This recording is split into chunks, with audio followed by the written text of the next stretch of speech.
The first meeting is a time when we sit as a team and we do certain things. One is to commit to the process.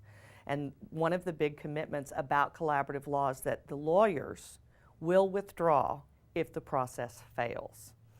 This is a highly objectionable concept to lawyers who are not trained, because all they can think of is, I was hired to litigate.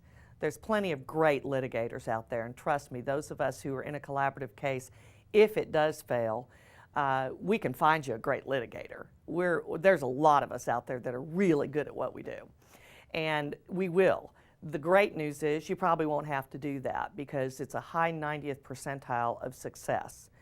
One of the reasons that collaborative law is successful is because the lawyers and the parties commit that if this process fails, or if any one of them go to litigation, they are going to have to hire new lawyers and basically start over. At least that's how they feel. And the lawyers are out. You got to go hire a separate lawyer. There's a couple of reasons that works so well. One, it shows you that the lawyers are also committed to moving this through, to this process working, because it doesn't do them any good to muddy the waters or use this for litigation. The other is that these parties are going to be getting a divorce. And if they're getting a divorce, the chances are extremely high that at some point in this process, even when we play nice, there will be impasses.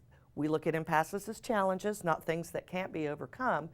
But what it does is motivate them to meet those challenges, to use every resource that they can use, and to move through this process. And the attorneys and the mental health providers are there.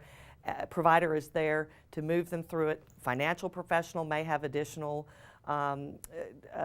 advice as to how to move through any of these impasses or challenges. So that commitment is the thing we do in the first meeting. The other thing in the first meeting is to set out the goals that the parties have. Most of the time this starts us out on a good foot because we're looking at big picture goals, and the big picture goal is, what do you want this to look like? What are the things that you need? And almost everybody agrees. We need our kids to be okay through this. We need to feel that we're financially secure and aren't going to be left destitute. Each of them will say that and usually agree with the other, which starts everything off very, very well. We don't always have the agreement, but generally by the time we're done, the parties have revised those goals. We go back and look at them.